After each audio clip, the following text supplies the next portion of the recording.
नमस्कार, आप देख रहे हैं 11 की गर्जना और मैं आपके साथ राजेंद्र देव। स्वामी प्रसाद मौर्य के बयान पर मायावती ने हमला बोला है। रामचरितमानस मनुस्मृति आदि ग्रंथ नहीं है, मायावती ने कहा है। कमजोरों का ग्रंथ भारतीय संविधान है, यह कहना है बीएसपी अध्यक्ष मायावती का। बाबा साहब ने शूद्र नहीं बल्कि एससी एसटी और ओबीसी की संज्ञा दी। सपा शूद्र कहकर इन लोगों का अपमान कर रही है, ये ट्वीट किया है मायावती ने। और इसी विवाद में एक नया एंगल जोड़ दिया है उन्होंने अपनी बात के साथ। वो लिख रही हैं अपने ट्वीट में, और जो वो लिख रही हैं, जो वो बता रही हैं, आइए उस पर, जो उनका प्रहार है उस पर और विस्तार से आपको जानकारी देते हैं। अखिलेश के शूद्र दांव पर मायावती ने प्रहार किया है, कैसे वो आपको दिखाते हैं। देखिए, देश में कमजोर और उपेक्षित वर्गों का ग्रंथ रामचरितमानस या मनुस्मृति नहीं है, मायावती कह रही हैं, बल्कि भारतीय संविधान कमजोर और उपेक्षित वर्गों का ग्रंथ है, ये कह रही हैं बीएसपी की सुप्रीमो मायावती। वो ये कहती है कि बाबा साहब ने इनको शूद्रों की नहीं बल्कि एससी, एसटी और ओबीसी की संज्ञा दी है। शेड्यूल कास्ट, शेड्यूल ट्राइब और अदर बैकवर्ड क्लासेस की संज्ञा दी बाबा साहब ने। तो शूद्र कहकर समाजवादी पार्टी इनका अपमान न करे। समाजवादी पार्टी नई संविधान की अवहेलना करे। कांग्रेस, भाजपा और समाजवादी पार्टी भी कोई किसी से कम नहीं। दूसरे राज्यों की तरह यूपी में भी दलितों, आदिवासियों की उपेक्षा और तिरस्कार, ये कह रही है मायावती। ओबीसी समाज के शोषण करने में कांग्रेस, भाजपा और समाजवादी पार्टी आगे है। सपा को लखनऊ स्टेट गेस्ट हाउस की घटना को भी याद करना चाहिए, यह बात भी कह दी मायावती ने। सपा को अपने गिरबा में जरूर झांक कर देखना चाहिए, जब सीएम बनने जा रही एक दलित की बेटी पर जानलेवा हमला करवाया गया था। देश में एससी, एसटी, ओबीसी और मुस्लिमों की बीएसपी में कद्र है, ये भी जोड़ती है वो। आत्मसम्मान एवं स्वाभिमान की कद्र बीएसपी में ही हमेशा से निहित और सुरक्षित है। बाकी पार्टियां वोटों के स्वार्थ की खातिर किस्म किस्म की नाटकबाजी करती हैं। बड़ा ट्वीट किया है, जैसा कि अंदाज रहा है बीएसपी सुप्रीमो का। एक लंबा ट्वीट करती है वो, और बल्कि ट्वीट का एक थ्रेड होता है और उसमें वो अपनी बात रखती है।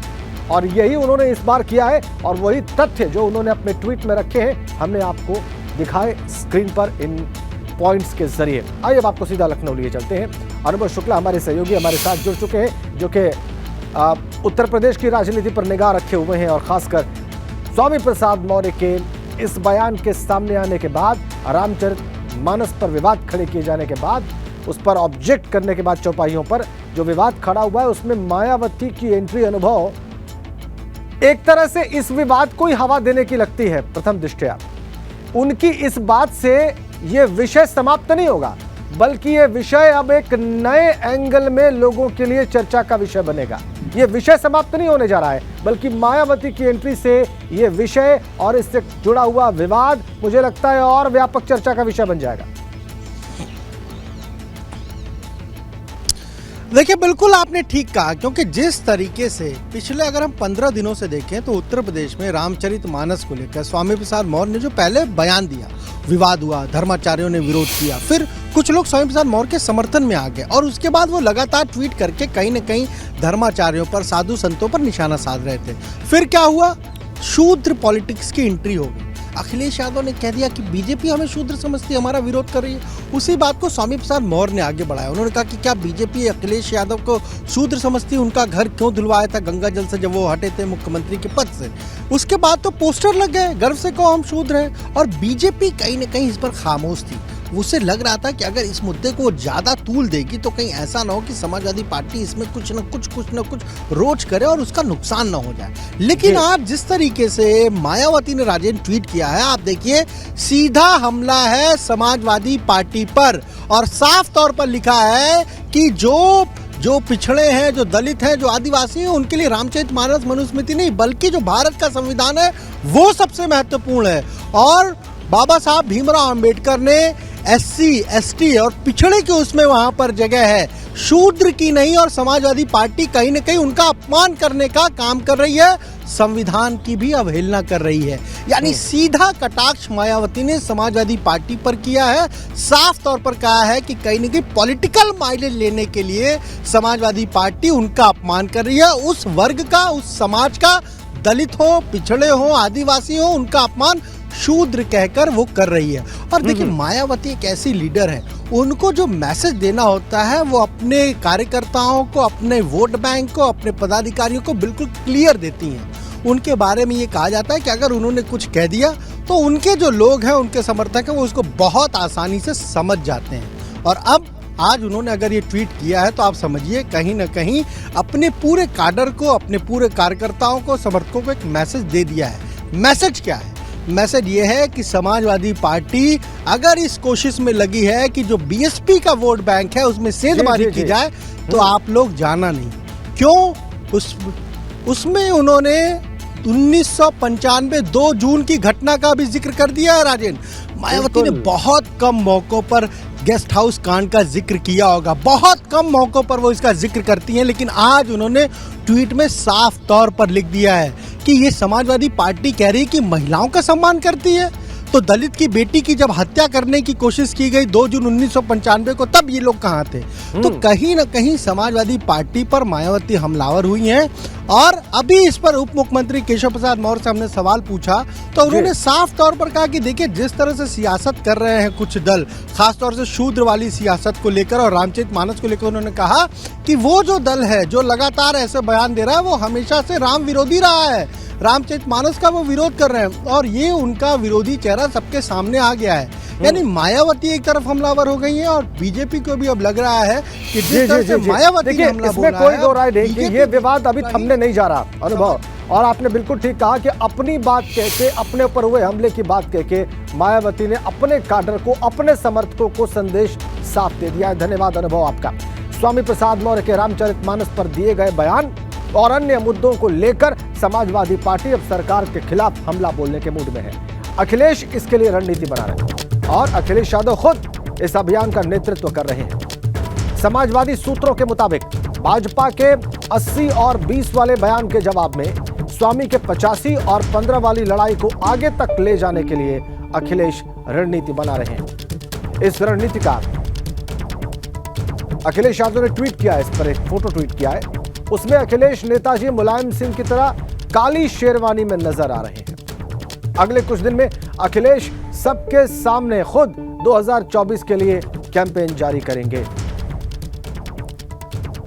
स्वामी प्रसाद मौर्य ने जो 85 और 15 के समीकरण को आगे रखा, उसी रणनीति पर आगे बढ़ने की तैयारी।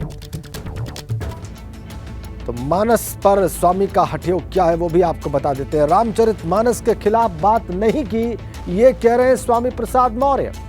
मैंने चौपाइये के कुछ अंशों की बात कही है, ये कह रहे हैं स्वामी प्रसाद मौर्य। और आगे कहते हैं कि कुछ चौपाइयों से महिलाओं और शूद्र समाज का अपमान हुआ है।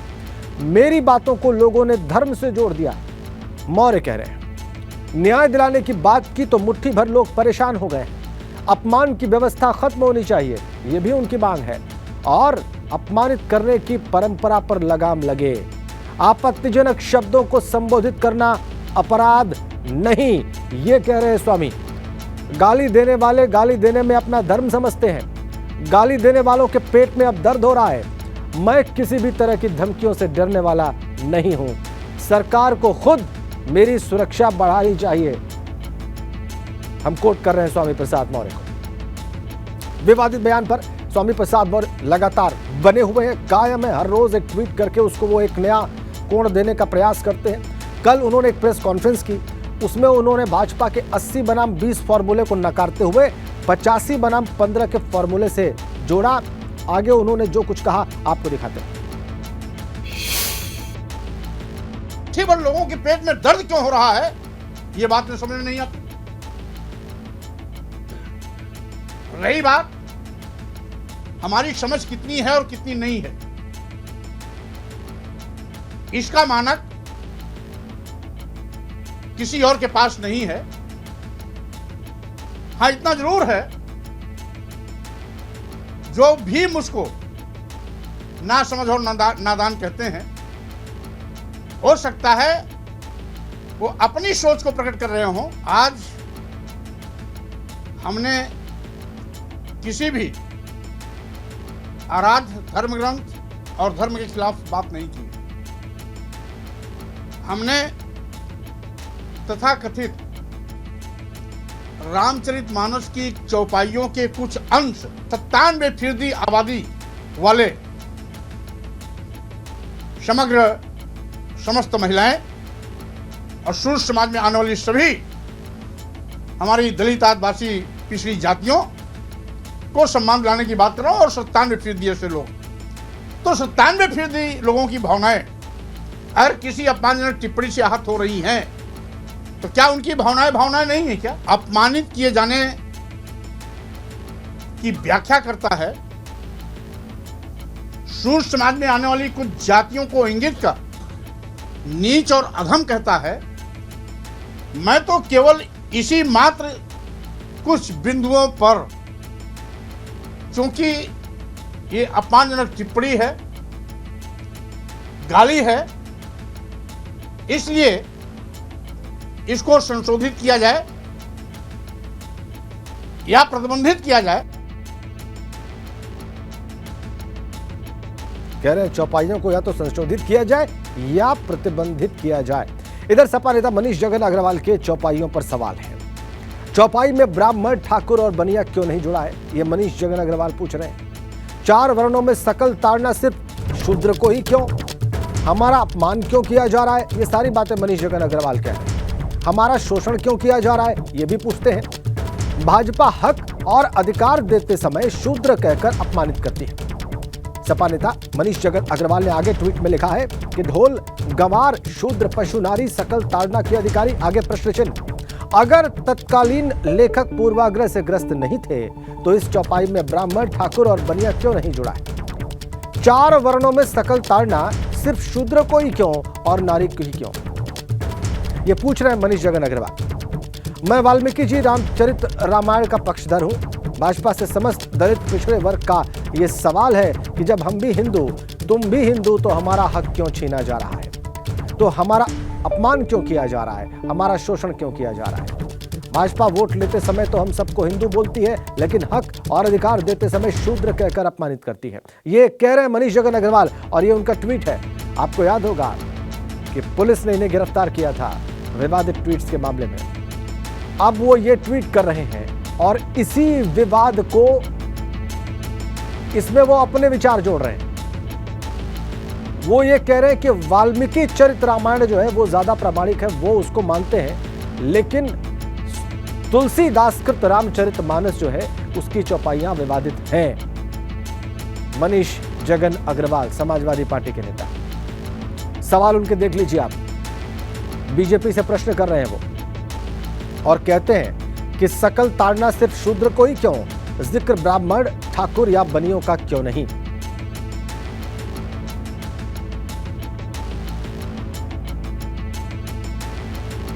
पूरा ट्वीट और उसका कंटेंट हमने आपकी स्क्रीन पर रख दिया है। मनीष जगन अग्रवाल, समाजवादी पार्टी के नेता का ट्वीट आपकी स्क्रीन पर।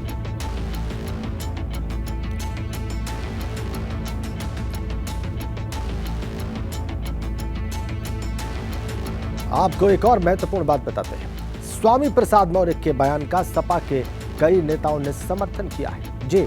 और आप देखिए, जो लोग उनका समर्थन कर रहे हैं समाजवादी पार्टी में, उनके ट्वीट या उनके बयान को हम आपको दिखा रहे हैं। सुनील साजन भी उनकी बात कह रहे हैं। मनीष जगन अग्रवाल के ट्वीट के बारे में हमने आपको दिखाया भी। तो इस तरीके से बहुत सारे समाजवादी पार्टी के नेता स्वामी प्रसाद मौर्य के बयान का, उनके इस मामले में विचार का समर्थन करते दिखाई दे रहे हैं और उसके प्रमाण इस वक्त हमने आपकी स्क्रीन पर रखे हैं। और समाजवादी पार्टी पर सुभाषपा के अरुण राजभर का प्रहार सामने आ रहा है। रामचरितमानस का चौपाई सपा को 4 पाई पर ला देगा, अरुण राजभर कह रहे हैं। बड़ा हमला अरुण राजभर का, जनरल सेक्रेटरी हैं वो सुभाषपा के, और कह रहे हैं कि रामचरितमानस की चौपाई जो है वो सपा को 4 पाई पर ला देगी। भावार्थ ये कि रामचरितमानस की चौपाई पर जो विवाद खड़ा किया है समाजवादी पार्टी के नेताओं ने, वो उन्हें समाप्त कर देगी। प्रहार अरुण राजभर का समाजवादी पार्टी पर। इस वक्त की ताजा अपडेट इसी सारे प्रकरण से जुड़ी हुई। वैसे इस प्रकरण पर, इस सारे विषय पर, इस विवाद पर सुभाषपा हमलावर रही है, न सिर्फ स्वामी प्रसाद मौर्य पर बल्कि समाजवादी पार्टी पर भी। स्वामी प्रसाद मौर्य के बयान के खिलाफ साधु संत एक सुर में बोल रहे हैं। बागेश्वर धाम के कथावाचक धीरेन्द्र शास्त्री ने स्वामी प्रसाद मौर्य को कैंसर बता दिया है। वहीं अयोध्या के संतों ने देशद्रोह का मुकदमा दर्ज करने की मांग की है। दर्द किसी को भी वामपंथियों को इसलिए और किसी चीज का नहीं है। उनको है कि हिंदुत्व क्यों बढ़ रहा है, उनको है कि धर्म क्यों बढ़ रहा है इनके माध्यम से, उनको है कि इनको पूजा क्यों जा रहा है, उनको ये पीड़ा है कि कहीं राष्ट्र परम वैभव पर ना पहुंच जाए, जो हमारा संकल्प है। साक्ष्यम समाज में ऐसे लोग कैंसर का रोग है और ये उनको भारत में रहने का। रामचरितमानस को स्वामी प्रसाद मौर्य जैसे भ्रष्ट व्यक्ति इस तरह से आम जनमानस में जो वैमनस्य फैला रहा है, निश्चित है उसको सज़ा मिलनी ही चाहिए। और अगर वो नहीं माफ़ी मांगते हैं तो निश्चित है उनका, चाहे उनके परिवार से संबंधित किसी न किसी का अहित जरूर होगा। स्वामी प्रसाद मौर्य 100% कैंसर है। ये उसी प्रकार से है जैसे शरीर का कोई अंग खराब हो जाए तो उसको निकाल के फेंक दिया जाता है, काट के फेंक दिया जाता है। ये वही कैंसर है जो आज अगर निकाल के सनातनी समाज से निकाल के फेंक नहीं दिया गया तो ये संपूर्ण सनातन व संस्कृति को दूषित कर देगा। इसको एक ही उपाय है कि जितना जल्दी हो सका इसको सजाए मौत देना चाहिए। अयोध्या से मैं तपस्वी छावनी पीठाधीश्वर जगत गुरु परमहंस आचार्य, हमने तो राजस्थान से स्पेशल 5 लाख ये तलवार मंगा लिया है। यह इस कैंसर रूपी जो बीमारी है स्वामी प्रसाद मौर्य रूपी, इसको अगर जल्द से जल्द इसके ऊपर राष्ट्रद्रोह नहीं लगा, अगर इसके ऊपर विधिक कार्रवाई में विलंब हुआ तो फिर इसका जो है सर कलम मैं अपने हाथ से करूंगा। तैयारी पूरी है। आखिर में आपने तपस्वी छावनी के संत की बात देखी और सुनी। उन्होंने 5 लाख रुपए की तलवार मंगा ली है। साइकिल फॉर्मूला बताने का वक्त आ गया है। समाजवादी पार्टी ने 3 प्रकोष्ठों के अध्यक्षों की घोषणा कर दी है और इसके साथ साथ प्रदेश कार्यकारिणी को लेकर अखिलेश यादव लगातार मंथन कर रहे हैं। समाजवादी पार्टी के प्रदेश कार्यकारिणी के गठन का इंतजार हो रहा है। समाजवादी पार्टी के प्रदेश कार्यकारिणी में 101 सदस्य होते हैं, लेकिन माना जा रहा है कि राष्ट्रीय कार्यकारिणी की तरह इस बार प्रदेश कार्यकारिणी में भी सदस्यों की संख्या बढ़ाई जा सकती है। इसके अलावा पार्टी के लगभग 17 अलग अलग विंग्स हैं, उनके भी अध्यक्षों की घोषणा की जा सकती है। पार्टी की कार्यकारिणी घोषित होने के बाद साफ हो जाएगा कि 2024 में समाजवादी पार्टी किस रणनीति के तहत चुनाव मैदान में उतरेगी।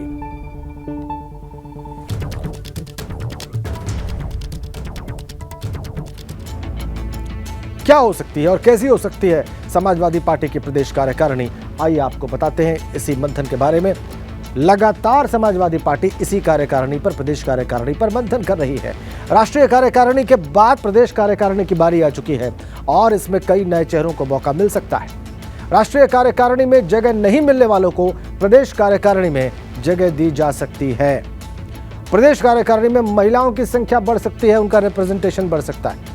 पुराने पदाधिकारी भी प्रदेश कार्यकारिणी में शामिल हो सकते हैं। नरेश उत्तम पटेल को पहले ही सपा का प्रदेश अध्यक्ष घोषित किया जा चुका है। तो 2024 लोकसभा चुनाव की तैयारियों को देखते हुए यह नई कार्यकारिणी गठित की जाएगी प्रदेश स्तर की, और इसमें जैसा कि हम आपको बता रहे हैं, संख्या बढ़ाई जा सकती है सदस्यों की, महिलाओं की संख्या बढ़ाई जा सकती है, लेकिन यह भी इसमें देखना होगा कि जिन्हें राष्ट्रीय कार्यकारिणी में जगह नहीं मिली है, संभवतः उन्हें भी जगह मिले। और इसके गठन से इसमें चेहरों को देखकर आप अनुमान कर सकेंगे कि 2024 में समाजवादी पार्टी किस रणनीति के तहत चुनाव के मैदान में उतरने जा रही है। यह है साइकिल फॉर्मूला जिसका हम जिक्र कर रहे थे। सोशल फॉर्मूला, सामाजिक जो रिप्रेजेंटेशन है जातियों का, वो क्या होगा इस कार्यकारिणी में, देखने वाली बात।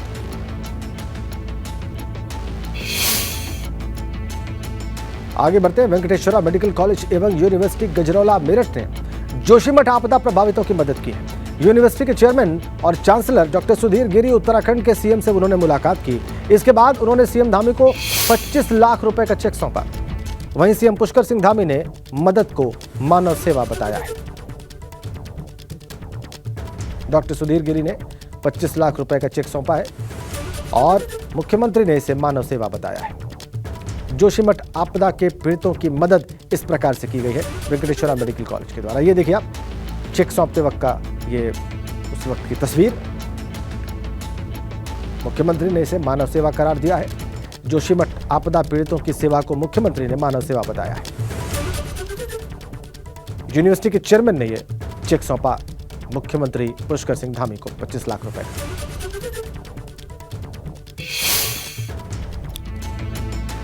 इसी खबर के साथ 11 की गर्जना में फिलहाल इतना ही।